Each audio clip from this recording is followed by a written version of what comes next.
Hello guys, thanks for watching my video. Today another episode regarding vocabulary, and I discuss antonyms, synonyms and general words also according to your patterns in various exams. So आज हम कौन सा discuss करने जा रहे हैं? That's substitute the phrase. One word से हमने उस फ्रेज को रिप्लेस करना है.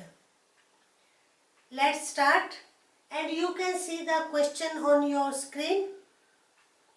You have 4 alternatives and all words are related to medical science. First word is gynecology. Gynecology, you can say science or study of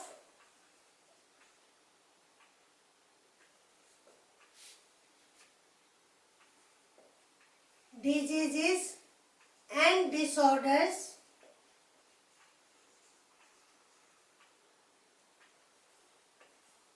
of female reproductive system. उसको हम gynaecology बोलेंगे. Next one is endocrinology. Endocrine glands होती हैं जिसको आप हिंदी में ग्रंथि कहते हैं. दोज ग्लैंड्स सीक्रेट हार्मोन्स, और वो हार्मोन सीक्रेट करते हैं. स्टडी जो है उन ग्लैंड्स के साइंस को हम क्या कहेंगे? एंडोक्रिनोलॉजी. तो science of various glands, endocrine glands. Next one is dermatology, science of skin disorders, और you can say skin diseases. इस साइंस को हम डर्मेटोलॉजी कहेंगे. Next one is orthopaedics, bone और जॉइंट्स डिसऑर्डर्स की जो साइंस है, स्टडी है और उसके ट्रीटमेंट की, उसको हम ऑर्थोपेडिक्स कहते हैं. We have 4 alternatives and very obviously our answer is dermatology. Next one. All these 4 words are related to literature, or you can say tales, stories. And your question is, a story in which animals or objects speak and give moral lesson. ये आपका question है. इस phrase को हम कौन से word से substitute कर सकते हैं वो हमें देखना है. सो पहले मीनिंग देखेंगे. Parable, tale or story that have moral lesson. Fable, imaginary tales especially related to animals. जैसे हमारी पंचतंत्र है वो क्या है? फेबल्स है. Next one is allegory. Allegory वो टेल्स होती हैं जिसमें characters represent an idea. For example any story, उसमें एक कैरेक्टर आपका ट्रूथ को रिप्रेजेंट करेगा, एक ऑनेस्टी को, एक ईवल को. इस तरीके से आइडियाज को वो रिप्रेजेंट करते हैं. ऐसी स्टोरी को और टेल को हम एलिगरी कहते हैं.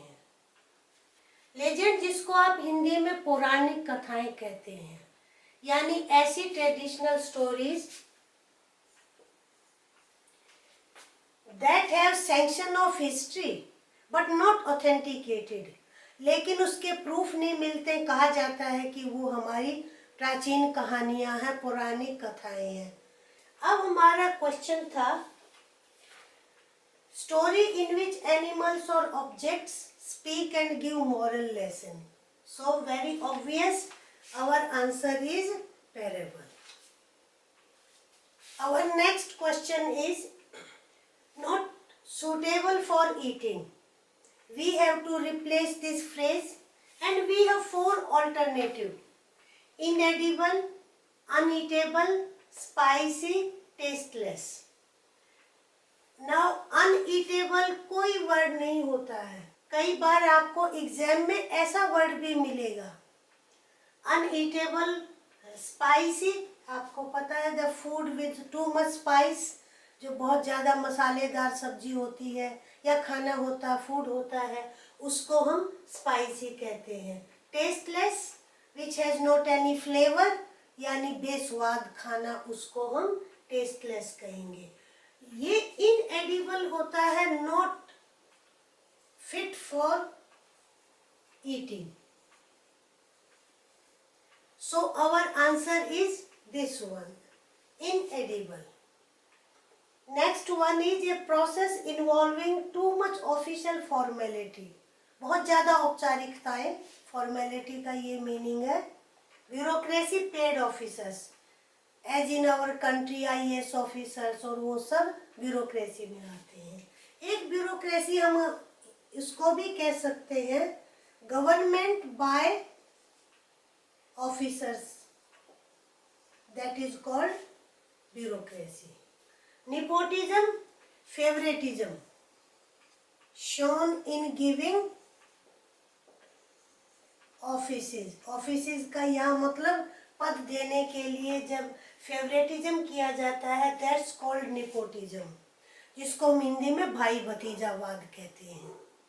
Capitalism, economic system that depends on private players, means that economic system where production as well as distribution depends on private owners, private owners पे डिपेंड करता है। जैसे अमेरिका एक कैपिटलिस्ट कंट्री है एंड इसके ऑपोजिट रशिया सोशलिस्ट कंट्री है। तो लेकिन हमें तो यहाँ पर कैपिटलिज्म देखना है, पूंजीवाद। Next one, red tapism, too much formalities especially in clearing documents, files etc. बहुत ज़्यादा फॉर्मेलिटीज जहाँ की जाती हैं उसको हम रेड टेपिज्म के कहते हैं। हिंदी में जिसको आप कहते हैं ना लाल फीताशाही। क्वेश्चन हमारा था a process involving too much official formality.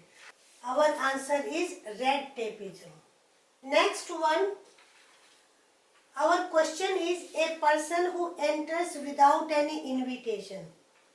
We have 4 alternative: burglar, intruder, vandal and thief. Burglar किसको कहते हैं? जो चोरी करने के लिए घर में घुस जाता है।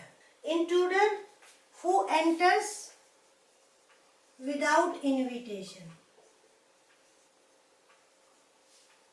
Vandal, who destroys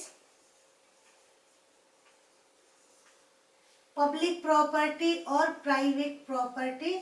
Thief, who steals.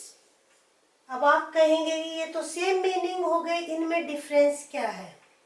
देखिए, बर्गलर उसको कहते हैं जो ओपनली भी एंटर कर सकता है आपके घर में चोरी करने के लिए, उसको हम बर्गलर कहते हैं। Intruder, suppose some meeting is going on and some person enters without invitation, उसको भी हम intruder कहेंगे। गेस्ट आ जाते हैं विदाउट इनविटेशन, हम उन कहेंगे अरे ये तो इंट्रूडर है। तो ये इस सेंस में भी यूज हो सकता है। वैंडल, जब दंगे होते हैं और कोई आंदोलन और इस टाइप का दंगा फसाद होता है तो कुछ लोग विलफुली क्या करते हैं, पब्लिक प्रॉपर्टी को या प्राइवेट प्रॉपर्टी को डिस्ट्रॉय करते हैं। ऐसे पर्सन को हम वेंडल कहते हैं। और थीफ तो जो चुपचाप से चोरी कर लेता है उसको हम थीफ कहते हैं। ये डिफरेंस है थीफ में और बर्गलर में। Our next question is an act of injuring one's reputation. जो किसी की रेपुटेशन को, किसी की इमेज को खराब करता है तो उसको हम क्या कहेंगे? We have 4 alternative. एबरेशन क्या होता है?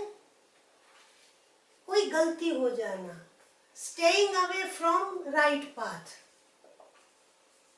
डिफेमेशन, किसी की रेपुटेशन को स्पॉइल करना डेलिब्रेटली। मिसरिप्रेजेंटेशन, फॉल्स तरीके से किसी चीज को प्रेजेंट करना। अब मैं आपको एग्जांपल देती हूँ। अभी पीछे आंदोलन हुआ, एक किसान की डेथ हुई ट्रैक्टर पलटने से, लेकिन एक जर्नलिस्ट ने क्या मैसेज दिया सबको कि इसको गोली लगी है, यानी पुलिस ने गोली से इसको मारा है। तो वो क्या है? Miss representation of facts. जब गलत तरीके से हम किसी फैक्ट्स को प्रेजेंट करते हैं तो that is miss representation. Orchestration, किसी सिचुएशन में जब सारे एलिमेंट्स को अरेंज करते हैं तो उसको हम ऑर्केस्ट्रेशन कहते हैं। सपोज स्टेज पर कैसे ड्रामा करना है, कैसे किसी चीज को प्रेजेंट करना है, उसको हम ऑर्केस्ट्रेशन कहते हैं ना। अरे सब ऑर्केस्ट्रेटेड है था ये केस तो जो है, तो उसको हम ये कहेंगे। अब हमारा क्वेश्चन था कि किसी की रेपुटेशन को खराब करना। अब यहाँ पर आंसर क्या होगा? इंजरिंग वंस रेपुटेशन, किसी के रेपुटेशन को अटैक करना, स्पॉइल करना। It means our answer is defamation. And last one is, see your question, a compulsive urge to steal. एक तो होता है ना, स्टील करते हैं, हमारी नीड है, चोरी करते हैं वाटर, लेकिन एक अंदर से अर्ज होती कि नहीं मुझे चोरी करनी है, और चोरी करने को एंजॉय करते हैं, तो वो अर्ज है। ये क्लेप्टोमेनिया वही होता है, urge to steal. Insomnia, lack of sleep, ऐसे हम कहें ना अरे नींद नहीं आ रही हमें तो, या उसको नींद के लिए गोली लेनी पड़ती है, इट मीन्स उसको क्या है? इंसोम्निया है। न्यूमोनिया तो एक है ही सिकनेस की कंडीशन है, जब हमारे लंग्स पर कोल्ड का अफेक्ट हो जाता है, तो that is pneumonia. Nymphomania, excessive अर्ज ऑफ सेक्सुअलिटी ऑफ वीमेन, तो हमारा आंसर वेरी ऑब्वियस, क्लेप्टोमेनिया। ये आपके आज 7 क्वेश्चन थे, 28 वर्ड्स हमने डिस्कस किए हैं। सो यू कैन सी कि how much we get in one video. एक वीडियो में हम कितना डिस्कस कर लेते हैं। I hope you enjoy the video. And बंद करने से पहले लाइक करें, अपने फ्रेंड्स के साथ शेयर करें। Okay, thank you.